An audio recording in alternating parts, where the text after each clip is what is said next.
Friends, మీరు ఎప్పుడైనా కరివేపాకు పచ్చడి తిన్నారా? నాకు కూరల్లో కరివేపాకు వస్తేనే తీసి పక్కన పెడతాను. అలాంటిది కరివేపాకు పచ్చడి ఎలా ఉంటుందో చూడాలి. మా ఇంటానికి మాలున్న మా పొలం గట్టు మీద కరివేపాకు చెట్టు ఉందండి. అక్కడైతే తాజాగా కరివేపాకు బోల్డ్ ఎంత ఉంటుంది. అందుకే అక్కడికి వెళ్ళి కోసుకొస్తున్నాం.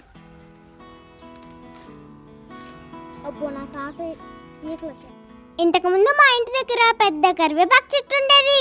ఇప్పుడు చచ్చిపోయింది. మా ఇంటి వెనక మాలే కదండి మా పొలం. కావలసినప్పుడల్లా పరిగెత్తుకుంటూ వెళ్ళి కట్ట కోసుకొచ్చుకుంటాను.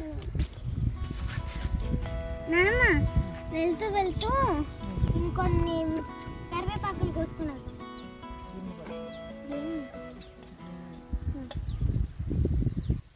ఈ గిన్నె నిండా కరివేపాకు కోసేస్తున్నాము. ఇంకా ఇంటికెళ్ళి శుభ్రం చేసుకోవాలి. మా నాన్నమ్మ వంటలు అయితే బాగా చేస్తుంది. పచ్చళ్ళు అయితే ఇంకాను.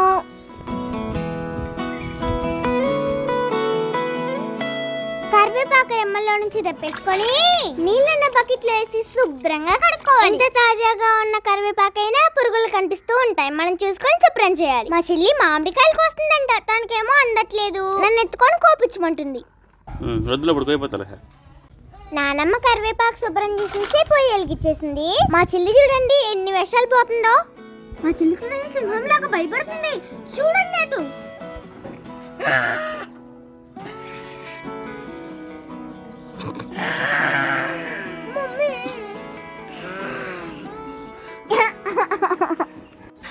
మొహానికి పౌడర్ వేసుకొని సింహంలాగా బెదిరిస్తుంది.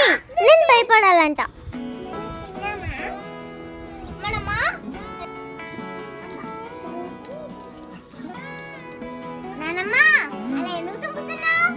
అన్ని సమానంగా ఎగుతాయని ఇప్పుడైతే అసమానంగా. ఎండుమిరపకాయలు కొన్ని పెద్దవి కొన్ని చిన్నవి ఉంటాయి కదా, ఇలా మధ్యలోకి తుంపితే అన్ని సమానంగా ఉండి సమానంగా ఎగుతాయంట. కారం, అది కారం. కారమా?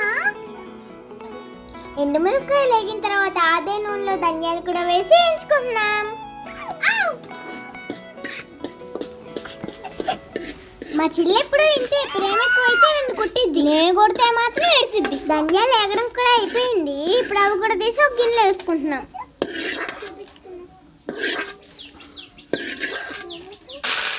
మనం శుభ్రం చేసుకొని పక్కన పెట్టుకున్న కరివేపాకు ఈ మూకుట్లో వేసి ఉడికించుకోవాలి. ఈ పచ్చళ్ళలో కొంచెం బెల్లం కూడా వేసుకోవాలంటండి. బెల్లం వేస్తే చేదు లేకుండా బాగుంటుందంట. ఆకాశం చూసారా, ఏదో పిచ్చులు పిచ్చులు ఊడిపోతున్నట్టుంది కదా. ఉడుకుతున్న కరివేపాకు మీద మూత పెట్టి చక్కగా మగ్గించుకోవాలి. పచ్చళ్ళలోకి కొంచెం చింతపండు కూడా కావాలంటండి. మా నాన్నమ్మ చింతపండు తీస్తుంటే మా చెల్లి కొంచెం పెట్టమని అడుగుతుంది. మా చెల్లి తింటుంటే నాకు నోరు ఊడుతుంది. అందుకే నేను కూడా కొంచెం తీసుకొని తింటున్నా. ఉప్పు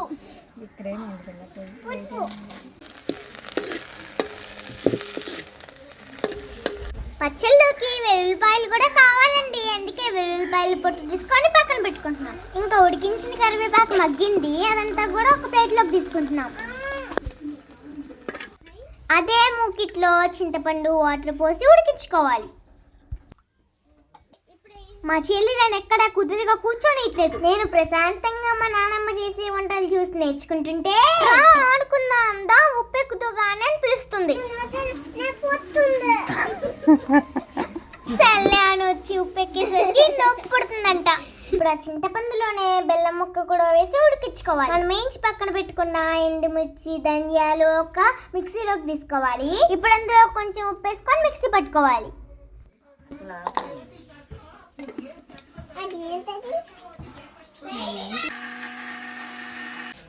ఇప్పుడు ఇందులోకి కరివేపాకు వేసుకొని మరోసారి మిక్సీ పట్టుకుందాం. ఇందాక మనం చింతపండు బెల్లం ఉడికించుకున్నాం కదా, అది కూడా ఈ గిన్నెలోకి వేసి మొత్తం మిక్సీ పట్టుకోవాలి. ఇందాక మనం తొక్క తీసి పక్కన పెట్టుకున్న ఎల్లుల్లిపాయలు కూడా ఇందులో వేసి మొత్తం మెత్తగా మిక్సీ పట్టేస్తే కరివేపాకు పచ్చడి రెడీ. మొన్న గోరింటాకు మిర్చి పట్టినప్పుడు కూడా చూడ్డానికి ఇలానే ఉంది. కాకపోతే ఇది గోరింటాకు కాదు, కరివేపాకు పచ్చడి. ఇంతటితో పూర్తయిపోయింది అనుకోమాకండి. ఇప్పుడు దీన్ని తాలింపు పెట్టుకోవాలి. మళ్ళీ మూకుట్లో ఆయిల్ వేసుకొని శనగపప్పు ఎండుమిర్చి జీలకర్ర వేసి వేయించుకోవాలి. మనం ఇందాక మెత్తగా రుబ్బి పక్కన పెట్టుకున్న కరివేపాకు పచ్చడి ఉంది కదా, దాన్ని కూడా పెట్టుకోవాలి. తాలింపు వాసనకి ఆకలి వేసేస్తుంది.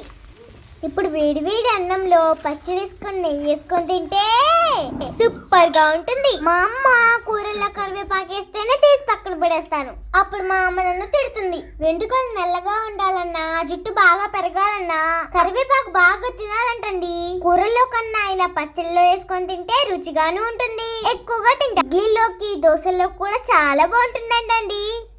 ఇది అట్లోకి ఇడ్లీలోకి అన్నంలోకి మూడింటికి బాగుంటుంది.